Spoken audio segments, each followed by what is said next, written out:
Yo, yo, yo, man. We got Gutter Talk in here today. Gutter Talk ENT.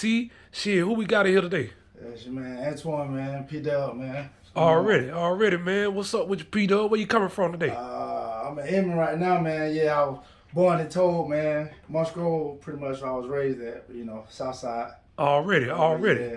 Well, I'm glad you said something about that. I'm gonna go off script a little bit for this one right Alright. here, man. Cause I heard you say something about Toad. So, when you say Toad, you talking about this new Toad or the old Toad? I was born in 84. Okay, so you the old Toad. Old Toad, Okay. yeah. So, man, just get them a little enlightenment on, man. You know how life started for you, man. Growing up in Toad. Yeah, man. Born to a young mom. Uh-huh. Pretty much stayed with my grandma, who was the candy lady, Miss Diane Stevens. Uh-huh. Y'all might know her, Mary Trike. I was one of the ones that pretty much stayed out of trouble. School, back to my grandma's house. School, back to my grandma's house. I knew everybody. I was cool with everybody, but school. Yeah, most And, definitely. you know what I'm saying? 9 years old, I moved up to Musgrove, where I pretty much grew up at. Uh-huh. Established my roots, yeah. Okay, so with that being said, I want to say this, man, because this is a special interview to me because right now I'm in the middle of doing like a documentary about the new like departments, like new and old. Yeah. Excuse me. Like new and old and stuff like that. So what I want to talk about right now is like, okay, boom, you transitioning from a complex like Toad Hartwell. Now, back in the 90s, it was a different outlook in that area. Like it was a lot of high crime rate and all type of stuff. And like you said, you was one of the guys, one of the few guys in that neighborhood that actually went to school and went back home every day. Yeah. But at the same time, though, you was one of the few first people to transition out of that neighborhood too before they tore it down. So how was that like what was the transitioning? How was the transitioning when you got there in Munts Grove area? I when I got to Musgrove, it was different, man. Everybody, Yeah. I didn't know nobody. We all was family, didn't know it, but it was pretty much a lot of. They didn't know me, I didn't know them, so I had to fight my way through it. Brothers and sisters had to fight our way through it. Uh-huh. And not only that, and told everybody was broke. So when you go to school, everybody looked the same. Everybody, they had a nice pair of shoes, but everybody have a lot of money. Yeah. But then when you come up here, you with your people, nobody got a lot of money, but you go to Walnut Springs, Yeah. well, everybody got money, Uh-huh. and now it's a whole different ball game. Like the colors, man. Yeah. Big culture shock, man. Most definitely, Yeah. man. So with that being said, though, I know it was a hard transition to coming from the hood to the kind of like suburb area. Like I ain't gonna say suburb areas, but at the time it was suburban. You know what I'm saying? Yeah. So with that being said, once you grew up here in this area of Ballin Springs, like you started playing sports up here, right? Yeah. Basketball, football. Okay, so Yeah. share a little bit, insight with the people about how it was for sports. Well, first, I would, I don't know, man. I was just gifted, man. I don't know. Yeah. I was just gifted. Well, let me help you out. Though. Yeah, I was just gifted. I was man. one of the people so happy to know about some of the things you did with sports and shit. Yeah. I watched you play high school, church league, you know what I'm saying? Yeah, Just yeah. regular pickup games and stuff. But Okay. Little League. I started out Little League. I started football when I was, say, maybe like 10. yeah.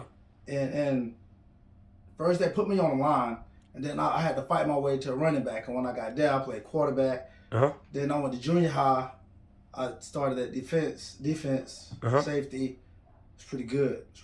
Then when I went to high school, ninth grade, I was like the star receiver. The varsity coach was gonna bring me up, but he left. Coach, I can't think of his name right now. Brian, Yeah. Coach Brian. Yeah. He left, and the new coach came in and said there was a change in the offense, so I went strictly basketball. Yeah. Started my first basketball, like organized basketball, ninth grade, and I mean, What's the biggest game you had? I played against Marcus Saul. Yeah. High school, we played in Florida. Played against Marcus Saul. My biggest nemesis, Spawn High, Dorman, because it was home. It was really home for me. Yeah. I was home away from home, and it was always I played my best at those games. Uh-huh. You know what I'm saying? But yeah. Okay, well, hey, let me ask you this. See, these questions ain't never got asked by people because they ain't coming from the same background as you. Yeah. How did you feel when you played against Spunbird High and seen some of your old friends from Toad that might have been on the team or people that you knew from Marriage Right? I mean, I was them. They was Yeah. me. Yeah. So we never beat them. I will admit that we never beat them, but Uh-huh. they know I showed out. Yeah, you With gave them. you Yeah, left your man. impact. Oh yeah. They know I was from Southside. How many points you scored? Man, anywhere from like 10, 30, but 20 rebounds. Yeah. I ain't gonna say 30 points. I say about 20. 30 in church league, but high school I think maybe like 17. Average like Oh yeah, you 17. had like a 35 point career high game in the church yeah. league. Yes, sir. Yeah, I think I went like what 17 my highs in high school, but I averaged like 20 rebounds. Yes, sir. I want to share this with y'all too, though, man. Him and y'all might know B. Stevens, man. You know what I'm saying? This man and B. Stevens, they ran the show on that team right there, church league. Yeah. Most Man, definitely. Stevens, yeah. Yes, sir, man. Yeah. With that being said, though, man, you know, like I want to get into more of your, you know, pop your shit segment because this is what this is gonna be about. Okay. You know, so what it is that we're gonna be doing here today with you? Yeah, man. Well, I'm pretty much like a little producer, a little big stuff. You know what I'm saying? A little recording thing. Started out, but I say maybe like 9-10 years ago. Music always been my thing. I always listened to it. I used to rap back in the day. Yeah. Back in the day, and then when I went to the army, came back from the army, kind of head was kind of messed up. I stayed in my head a lot, and I pretty much with the music to keep my thoughts somewhere positive. You know what I'm saying? And so yeah, I reached out to people to try to help me. They, you know what I'm saying? You know how it is. Yeah, everybody overlooking. Yeah, so I pretty much taught myself this. So yeah. Okay, see, and let me ask you this though before we get started though, like, how did it feel when you dropped your first beat that you knew? Like, what? Hey, when you hear that 5 beat, man, what's the motion you do? Like, everybody got that motion they do when they got that 5 beat, man. Is it head nod or foot tap or something? It's a head nod. It's a head nod. Let me see that head nod that you do with his gas. Okay. Okay.